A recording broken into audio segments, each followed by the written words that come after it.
আসসালামু আলাইকুম, সবাই কেমন আছেন? তো আশা করি অনেক ভালো আছেন। তো আবারও চলে আসলাম নতুন ব্র্যান্ড নিউ ভিডিও নিয়ে। তো আমাদের দেখতে পাচ্ছেন, থাম্বনেল দেখে তো বুঝেই গেছেন যে আমরা আজকে লঞ্চ পিকনিকে যাব। তাই অনেক সকাল সকাল ঘুম থেকে উঠে বেরিয়ে গেলাম, যে আমাদের লঞ্চটা হলো 8টার দিকে ছাড়ার কথা ছিল, এখানে অনেক সকাল সকাল বেরিয়ে গেলাম। তো আমি, আমার বাচ্চা, আমার ওয়াইফ একসাথে নিয়ে, তো সামনে আমার মামা সাইল আছে, তো ওর সাথে আমি নিশ্চয়ই একসাথে যাবো। আর আমার মা বাবার সাথে আমার ফ্যামিলি সবাই যাবে, আমার বউ বাচ্চা সবাই একসাথে যাবে। কারণ আমরা আমরা মামা ভাগ্না দুজন একসাথে আছি, আমরা এক বয়সী, এই কারণে একসাথে উঠে গেছি রিস্কায়। আর ওখান থেকে আমার দুলাভাই বোনেরা সবাই ওরা ওদের মতো আলাদাভাবে চলে যাচ্ছে। তো সদরঘাটে চলে আসছে, আসলে আমাদের এখান থেকে আসতে সদরঘাটে বেশি সময় লাগে না, 15 মিনিট লাগে, তাই আমরা ওদের আলাদাই দিছি। আর সবথেকে বড় কথা, আমাদের আসার কথা ছিল 8টার দিকে, আমরা এমনিতে অনেক লেট করে ফেলছি। ফাইনালি এখন বাজে 10টা, তো এখন আমরা সদরঘাটে দিকে চলে আসছি। তো জানি না কি হবে, কারণ আমাদের 8টার দিকে আসার কথা ছিল, এই কারণে অনেক লেট হয়ে গেছে, আগেই বললাম। তো লঞ্চের সামনে চলে আসছি, দেখলাম যে লঞ্চ অনেক সাজাগুজা করে রাখছে।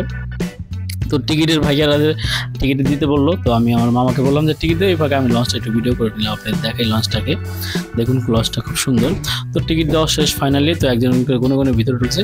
তো বিশ্বাস করবেন না, আমি যখন এখান থেকে ভিতরে ঢুকার পরে দেখলাম যে কি আসলে যে আমি অনেক লেট করে ফেলছি, কারণ সবাই এখানে খাওয়া দাওয়া করতে বসে গেছিল, শুধু আমরাই বাকি ছিলাম হয়তো, আমার মনে হয়।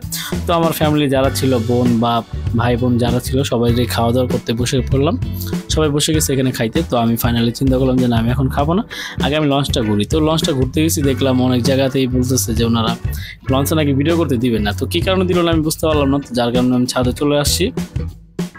ছাদে আসার পরে দেখলাম যে এখানে কেরানীগঞ্জ লঞ্চ ছেড়ে দিয়েছে অবশ্য।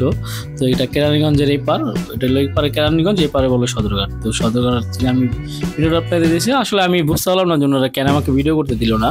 আসলে এরকম কখনো হয় না যে লঞ্চ পিকনিকে ভিডিও করতে যায় না, কিন্তু ওনারা বলতেছে যে এখন ভিডিও করা যাবে না নাকি, কি সমস্যা ওরা আমি কি সমস্যা ওরাই ভালো বলতে পারবে, কারণ আমি তো আর কখনো লঞ্চ পিকনিক আসিনি, এটাই আমার প্রথম লঞ্চ পিকনিক ছিল।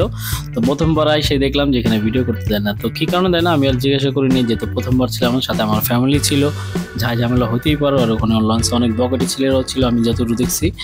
তো আমার ভিডিওটা এই পর্যন্তই। আল্লাহ হাফেজ, ভালো থাকবেন সবাই। আর সবাইকে সাথে একটাই কথা বলি যে আমি প্রথম ব্লগ করতেছি, তো আমার ব্লগটা যদি খারাপ হয় সবাই ক্ষমার দৃষ্টিতে দেখবেন। আল্লাহ হাফেজ, বাই বাই।